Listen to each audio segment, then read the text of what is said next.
الكريم أما بعد فأعوذ بالله من الشيطان الرجيم بسم الله الرحمن الرحيم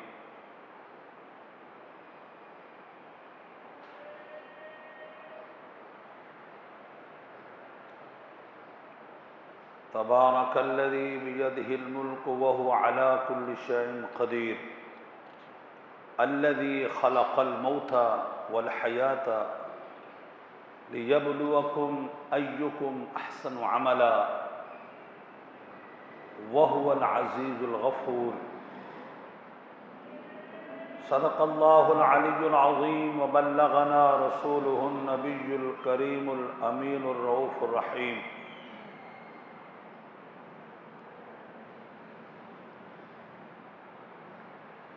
محترم المقام جملہ سامعین حاضرین و ناظرین،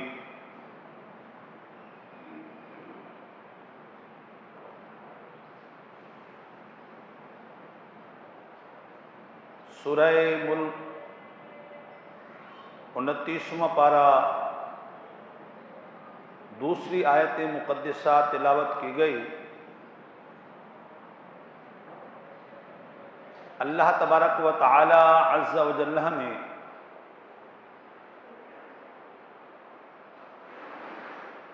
ارشاد فرمایا الذی خلق الموت والحیات لیبلوکم ایکم احسن عملا۔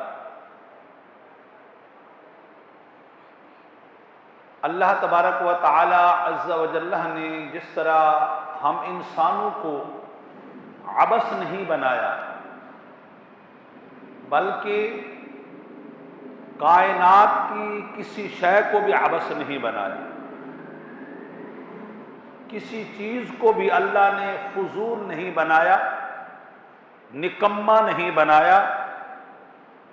بس وہ دھرتی کا بوجھ ہو یا آسمان کا وہ محض وزن ہو، ایسا نہیں بنایا۔ ربنا ما خلقت هذا باطلا، ہم قرآن میں پڑھتے ہیں اے ہمارے رب، تو نے کائنات کا کوئی ذرہ عبث نہیں بنایا، کائنات کا کوئی ذرہ فضول نہیں بنایا، کائنات کا کوئی ذرہ نکارا اور نکما نہیں بنایا۔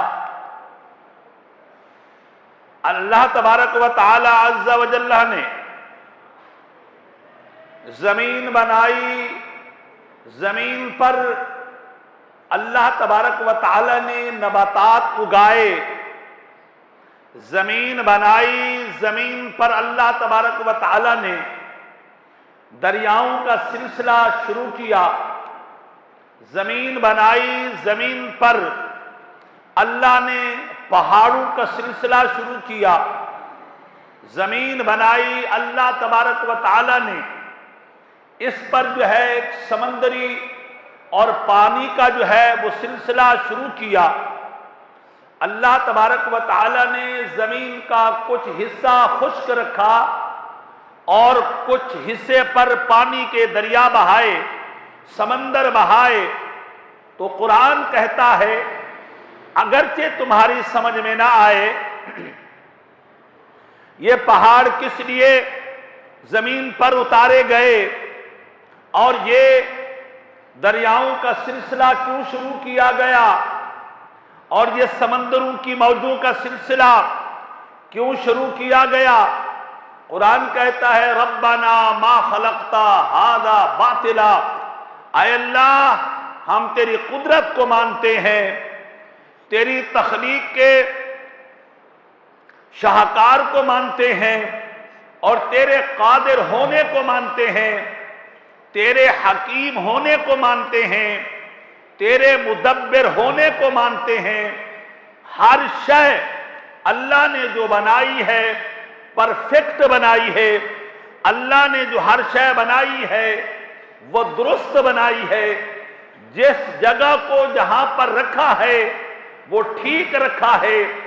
اسی میں اللہ کی حکمت کا ظہور ہے، اللہ کے مدبر ہونے کا ظہور ہے، اللہ کے خالق ہونے کا ظہور ہے، اور اللہ کے مالک ہونے کا ظہور ہے۔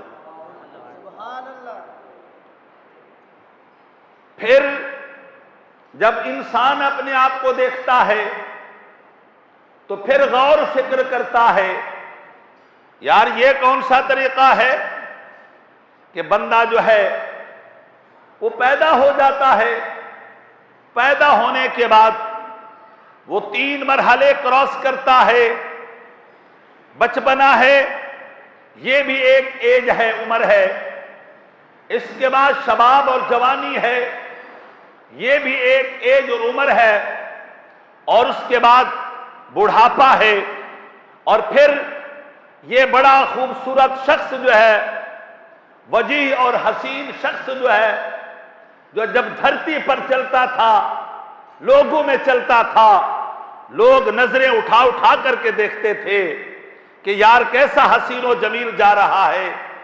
آج کیا ہو گیا کہ اسی کو جو ہے اللہ کی قدرت کے مطابق، اللہ کے حکم کے مطابق منومن مٹی کے نیچے اتار دیا گیا ہے، اس کو جو ہے لحد میں اتار دیا گیا ہے، قبر میں اتار دیا گیا ہے۔ اللہ اکبر، جس کو لوگ کھڑے ہو کر کے دیکھتے تھے، آج اس کی قبر کو کوئی نہیں دیکھ رہا، جس کے حسن و جمال سے لوگوں کی نظریں نہیں اٹھتی تھی، اس کی قبر پر فاتحہ پڑھنے کے لیے کوئی نہیں جا رہا۔ آخر یہ کیا سلسلہ ہے؟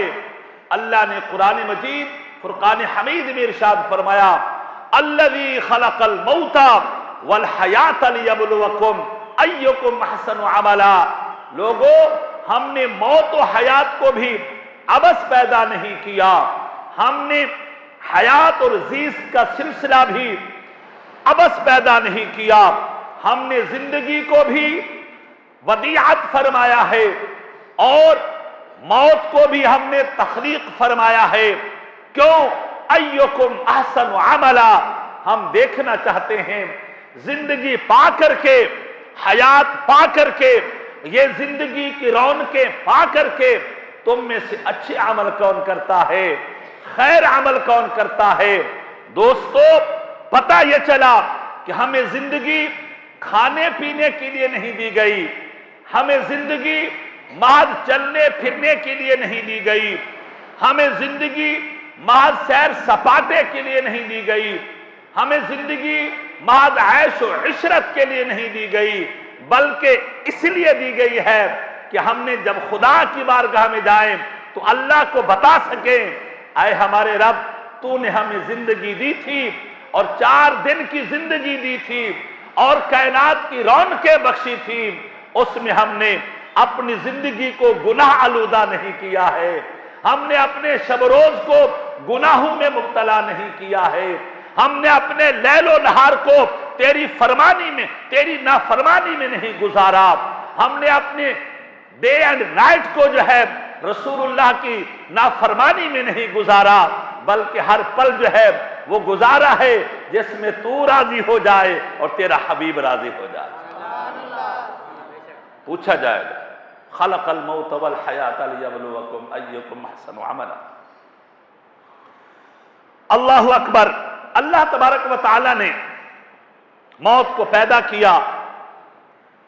اچھا، قرآن مجید فرقان حمید کی ایک لوجک ہے، ذرا وہ بھی سنیے۔ قرآن مجید فرقان حمید میں ہے، اللہ اکبر، کہ کل من علیہا فان ویبقا وجہ ربک ذو الجلال والاکرام فبأی آلاء ربکما تکذبان۔ اللہ اکبر، جب یہ آیت مقدسہ اتری، اس کا ترجمہ یہ ہے، کل من، ہر وہ ذی روح، ہر وہ ذوی العقل، ہر وہ جاندار جو زمین پر ہے، ہر وہ جاندار جو زمین پر ہے، کل من علیہا فان، موت اسی پر آئے گی جو زمین پر چلتا ہے، ذی روح ہے، زمین پر چلتا ہے، موت اسی پر آئے گی۔ جب فرشتوں نے یہ آیت مقدسہ سنی، فرشتے سوچنے لگے کہ لوگوں، آپس میں کہنے لگے موت ہم پر نہیں آئے گی، فرشتوں پر موت نہیں آئے گی، نورانی مخلوق پر موت نہیں آئے گی، کیونکہ اللہ نے فرمایا ہے جو زمین پر چلتا ہے موت اس کو آئے گی، ہم تو آسمان کے باسی ہیں۔ اللہ نے فرمایا جو دھرتی پر چلتا ہے موت اس کو آئے گی، ہم تو آسمان کے رہائشی ہیں۔ اللہ نے فرمایا جو زمین پر رینگتا ہے موت تو اس کو آئے گی، ہم تو آسمان کی فضاؤں میں اڑتے ہیں۔ اللہ نے قرآن اتار دیا، فرمایا کل نفس ذائقۃ الموت، فرمایا او فرشتو سنو، یہ بات نہیں ہے جو زمین پر چلے گا موت اسی کو آئے گی، نہ جو زندگی پائے گا، جو روزی روح ہوگا، جس کے اندر حیاتی آئے گی اور جس کے اندر حیاتی موجود ہوگی، موت اس پر آئے گی، وہ دھرتی پر بستا ہو یا آسمان کی فضاؤں میں بستا ہو۔ اللہ اکبر۔ علماء نے لکھا اس وقت فرشتوں میں کوہرام مچ گیا، ہم تو سوچ رہے تھے یہ انہوں نے مرنا ہے، ہمیں موت کہاں آئے گی، یہ موت کا ذائقہ۔ اللہ اکبر۔ والتفت الساق بالساق الى ربک یومئذ المساق۔ اللہ اکبر۔ اللہ ارشاد فرماتا ہے جب موت تم پر آتی ہے اور تمہارے روئیں سے تمہاری روح کھینچی جا رہی ہوتی ہے، تمہارے روئیں سے تمہاری روح نکالی جا رہی ہوتی ہے، تمہارا وجود اپنے بس میں نہیں ہوتا، تمہاری رگیں اپنی بس میں نہیں ہوتی، ہڈی اور پورے جسم سے جو ہے وہ روح نکالی جا رہی ہوتی ہے۔ اور ایک جگہ قرآن کہتا ہے اذا بلغت الحلقوم وانتم حینئذ تنظرون، فرمایا لوگوں جب روح یہاں کی ہوئی ہوتی ہے اور سکرات کا عالم طاری ہوتا ہے اور بندہ مرنے کا ٹائم ہے مگر مر نہیں رہا، روح نکلنے کا ٹائم ہے روح نہیں نکل رہی، اذا بلغت الحلقوم وانتم حینئذ تنظرون، تم دیکھ بھی رہے ہوتے ہو، تمہارے بس میں اتنا نہیں ہوتا کہ اس کی روح کو تھوڑا سا پیچھے کر لیا جائے، اور تمہارے بس میں اتنا نہیں ہوتا کہ جلدی جلدی اس کی روح نکالی جائے۔ فرمایا لا یستاخرون ساعتا ولا یستقدمون، جب تک ٹائم آئے گا نہیں، وقت آئے گا نہیں، ادھر ادھر ہو نہیں سکتے، اور جب ٹائم آ جائے گا پھر تمہیں بچا کوئی نہیں سکتا۔ موت اٹل ہے، ایک سچ ہے جس کا انکار نہیں کیا جا سکتا، جو پیدا ہوا ہے اس نے مرنا ہے۔ اللہ اکبر۔ تو اللہ تبارک و تعالی نے جب موت کو پیدا کیا نا اس کو پردوں میں رکھا۔ ایک دن اللہ نے ملک الموت کو کہا، اسرائیل علیہ الصلاۃ والتسلیم کو کہا، یہ موت کا مقرب فرشتہ ہے جو ہماری روحیں قبض کرتا ہے، اور اللہ تبارک و تعالی نے قرآن مجید فرقان حمید میں اس کا ذکر فرمایا کہ یہ تمہاری روحیں قبض کرتا ہے، یہ تنہا نہیں آتا، پورا لو لشکر لے کر کے آتا ہے۔ لیکن میرے حبیب صلی اللہ علیہ وسلم نے ارشاد فرمایا کہ یہ جب کسی مومن کامل کی روح نکالنے کے لیے آتا ہے، مومن عامل کی روح نکالنے کے لیے آتا ہے، اور متقی پرہیزگار کی روح نکالنے کے لیے آتا ہے، بڑے خوبصورت جو ہے وہ خوشبودار جنت کے جو ہے وہ رومال اٹھائے جاتے ہیں، اور ایک لائن جنت سے لے کر کے یہاں تک لگائی جاتی ہے، اور پھر فرشتہ یوں کھینچتا نہیں ہے ان کی روح کو یوں گھسیٹتا نہیں ہے، بلکہ اس کے سامنے کھڑے ہو کر کے کہتا ہے یا ایتھا النفس المطمئنہ ارجعی الی ربک راضیۃ مرضیہ، او اللہ کی پسندیدہ روح، اللہ کی بارگاہ میں مقبول روح، اللہ کی بارگاہ میں مقبول وجود، اللہ تجھے پسند کرتا ہے، تو اللہ کو پسند کرتا، اللہ تجھ پر راضی ہو گیا، تو اللہ سے راضی ہو جا۔ فرمایا جیسے آٹے سے بال نکال لیا جاتا ہے، مومن کی روح سے ایسی جو ہے وہ زندگی نکال لی جاتی ہے۔ سبحان اللہ، سبحان اللہ۔ اللہ اکبر۔ کسی بزرگ نے حضور علیہ الصلوۃ والتسلیم کو دیکھا اور پوچھا یا رسول اللہ صلی اللہ علیہ وسلم آپ کا فرمان ہے مومن کی روح ایسے نکلتی ہے جیسے آٹے سے بال کھینچ لیا جائے، حالانکہ قرآن تو کہتا ہے وَالْتَفَّتِ السَّاقُ بِالسَّاقِ إِلَىٰ رَبِّكَ يَوْمَئِذٍ الْمَسَاقُ۔ اور میرے حبیب صلی اللہ علیہ وسلم نے ارشاد فرمایا کہ اگر کوئی شخص جو ہے وہ 300 تلواروں کا زخم کھا لے، وہ اتنا تکلیف نہیں ہوتی جتنا اس کی روح نکالتے ہوئے اس کو تکلیف ہوتی۔ آپ کیا سمجھتے ہیں کہ موت خالہ جی کا گھر ہے؟ میرے حبیب صلی اللہ علیہ وسلم نے فرمایا اکثرو حازم اللذات،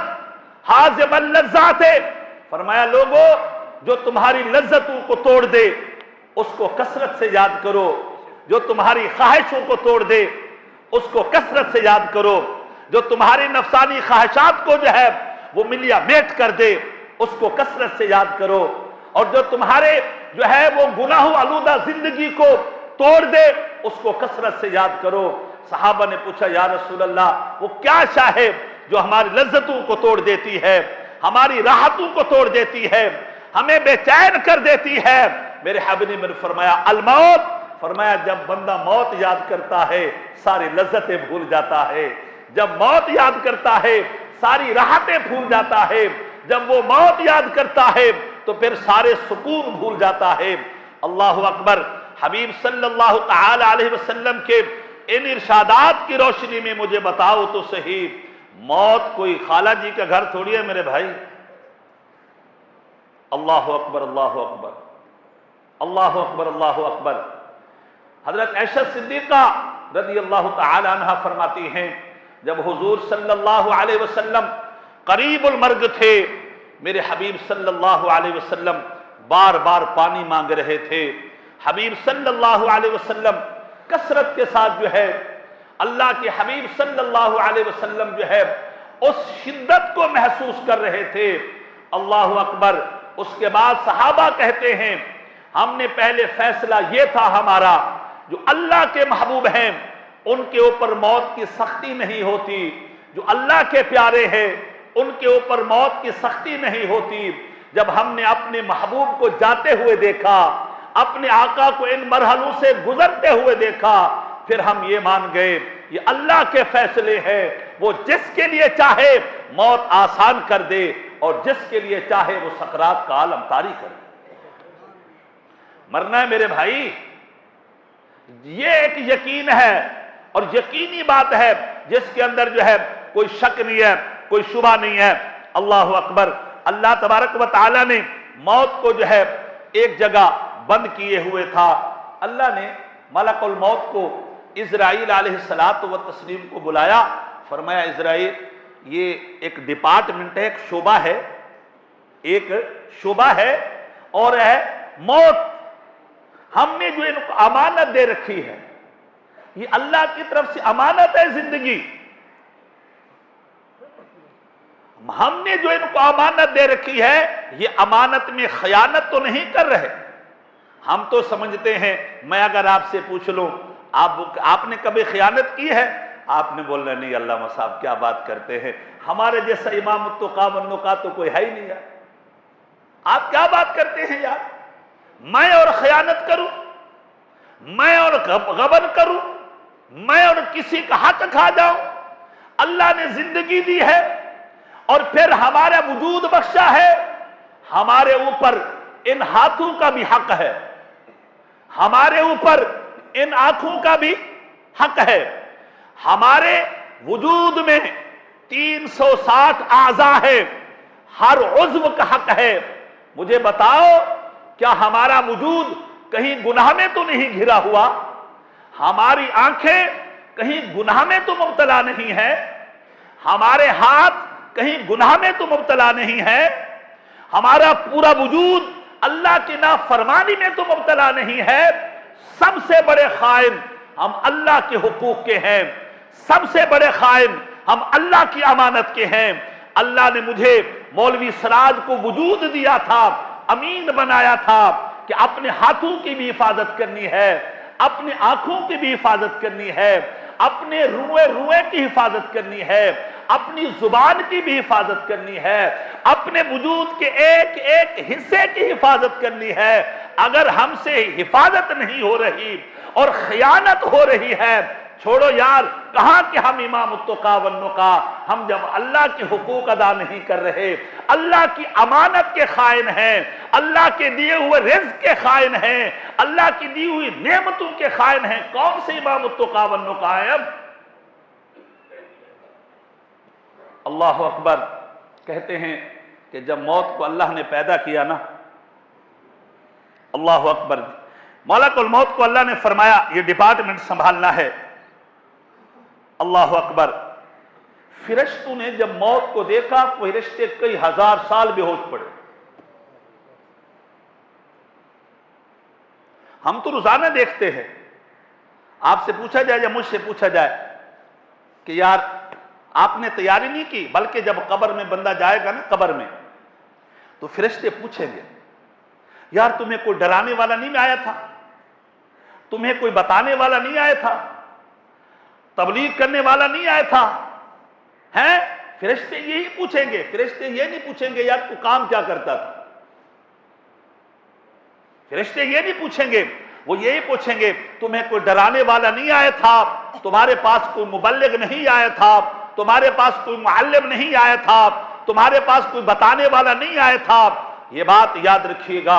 اللہ تبارک و تعالیٰ کے حبیب صلی اللہ علیہ وسلم نے ارشاد فرمایا، فرشتوں کو یہ ڈپارٹمنٹ جب دیا گیا تو فرشتے جب ہوش میں آئے، ربنا اخلقت خلقا اعظم من ھذا، اللہ تبارک و تعالیٰ عز و جل سے پوچھا گیا، یا اللہ اتنی بڑی عظیم شے جو موت ہے، جس کو دیکھ کر ہم حیرت میں پڑ گئے، جس کو دیکھ کر ہمارے اوپر غش آ گیا، جس کو دیکھ کر کہ ہم بے ہوش ہزاروں سال بے ہوش پڑے رہے، اس سے بھی کوئی بڑا ہے؟ اللہ نے فرمایا ہاں، اس سے اگر کوئی بڑا ہے تو رب بڑا ہے، باقی کوئی بڑا نہیں۔ آپ اندازہ لگائے جس موت کو ہم بھول گئے۔ اچھا بھائی بھولے بھی نہیں ہیں، ہم غافل بھی نہیں ہیں۔ بھائی بھولنا تو اس کو جس کو بھائی کبھی کبھار کرنا ہونا، بندہ بھولتا پتہ ہے کس کو ہے؟ کبھی کبھار اس سے پالا پڑے بھول جاتا۔ کیا ڈیلی جنازے نہیں اٹھتے؟ اس مسجد میں نہیں، اس مسجد میں نہیں، اس مسجد میں اعلان نہیں ہوتا کہ فلاں حاجی صاحب نہیں رہے، فلاں کے جو ہے ابا حضور نہیں رہے، فلاں کے جو ہے بزرگ نہیں رہے، فلاں کا بیٹا نہیں رہا، فلاں بزرگ عالم نہیں رہا۔ یہ روزانہ کا جو اعلان ہوتا ہے تب بھی ہم بھول جائیں۔ اور بھولا تو اس کو جاتا ہے جس کو یاد دلانے والا کوئی نہ ہو۔ روزانہ ہم روڈوں کے اوپر سے گزرے، کچھ دیر ٹھہرو جی جنازہ گزر رہا ہے، ہم نے یہ سمجھا کہ مرنا اسی نے ہے جو قبر میں جا رہا ہے، ہم تو زندہ رہیں گے۔ یہ جنازے بتاتے ہیں کہ ہم نے بھی مرنا ہے، روزانہ کے اعلان بتاتے ہیں کہ ہم نے مرنا ہے، یہ روزانہ کے جنازے بتاتے ہیں ہم نے منومن مٹی کے نیچے جانا ہے، یہ روزانہ کے جنازے بتاتے ہیں کہ خدا کو جواب ہم نے دینا ہے۔ اللہ نے فرمایا ہم نے زندگی بنائی اس لیے ہے، موت بنائی اس لیے ہے تاکہ تمہارا امتحان لیا جائے، اور ایکم احسن عملا، تم میں سے اچھے عمل کون کرتا ہے۔ روزانہ کے اعلان ہمیں بتا رہے ہیں موت آنی ہے، جنازے ہمیں بتا رہے ہیں موت آنی ہے، پھر بھی مولوی سراج کہے یا ہم میں سے کوئی کہے یار مجھے تو یاد ہی نہیں رہا، مجھے تو یاد ہی نہیں رہا۔ تو یاد دلانے کے لیے اور کون سا سبب اختیار کرنا پڑے گا؟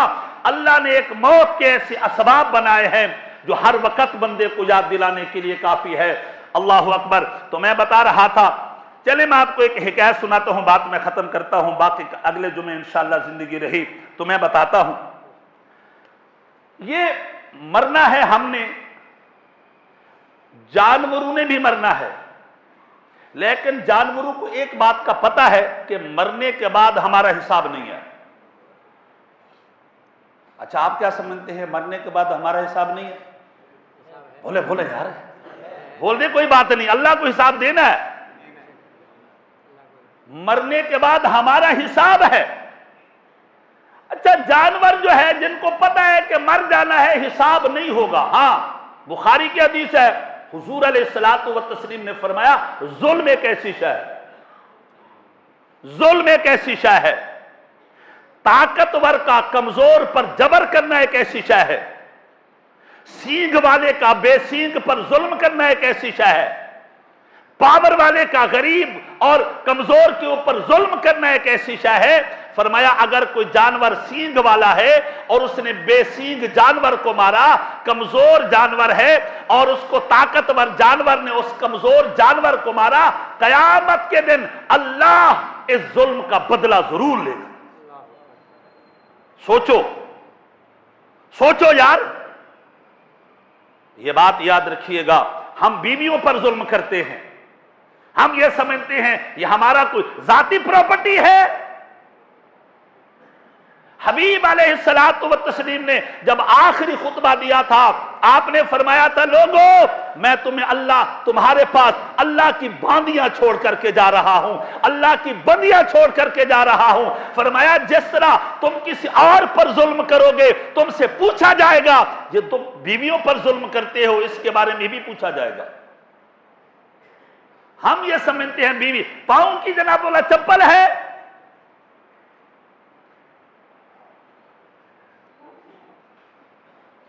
بھائی میرے بات سننا، یہ بات یاد رکھیں، تم کہیں جذباتی نہیں ہو جانا، یار پتہ نہیں مال صاحب کیا کرتے رہتے ہیں۔ مجھے کسی خاتون نے نہیں کہا، میں آپ کو صحیح بتا رہا ہوں، یہ میرا منصب ہے، میں حق بتاؤں، یہ میرا منصب ہے۔ ہمارے معاشرے میں کیا برائی ہو رہی ہے مجھے پتا ہے، اگر میں یہ نہیں جانتا تو پھر منصب کے لائق بھی نہیں ہوں۔ بہنوں کا حق ہم مار رہے ہیں، بیٹیوں کا حق ہم مار رہے ہیں، وراثت کی شکل میں اور دیگر معاملات میں۔ بچے کو ہم اعلیٰ تعلیم دلا رہے ہیں، بچی کو 5 تک پڑھایا، گھر میں بیٹھ دیا، اور اسی طرح کی دیگر معاملات میں ہم جناب والا خواتین کے ساتھ، عورتوں کے ساتھ وہ ماں کی شکل میں ہو تب بھی کوئی اچھا رویہ اختیار نہیں کر رہے، بیوی کی شکل میں ہو تب بھی کوئی ہمارا اچھا رویہ نہیں ہے، بیٹی کی شکل میں ہو تب بھی کوئی ہمارا اچھا سلوک نہیں ہے، اور میرے دوستو اس کے علاوہ کوئی بہن کی شکل میں ہو تب بھی کوئی ہمارا اچھا رویہ، مانو اس بات کو، یہ نہیں کہ مولوی سراج کہے گا تو آپ کو پتہ چلے گا۔ اللہ اکبر اللہ اکبر، قیامت کے دن پوچھا جائے گا، پوچھا جائے گا۔ میں اگر اپنی بیوی پر نہ حق زیادتی کرتا ہوں یہ ظلم ہے، قیامت کے دن اللہ تعالیٰ یہ نہیں کہے گا کہ مولوی صاحب تھا چلے بھائی چھوڑ دے، نہیں، میں نے اگر زیادتی کی ہے تو اس کا حساب بھی دینا ہوگا۔ میرا بیٹا ہے، اگر اس کی وہ غلطی تھی جس قابل قبول تھی اور پھر بھی میں نے اس کو سزا دی، یا غلطی قابل سزا نہیں تھی پھر بھی میں سزا دی، میرا تو بیٹا ہے نا جی، اللہ تبارک و تعالیٰ تب بھی پوچھے گا۔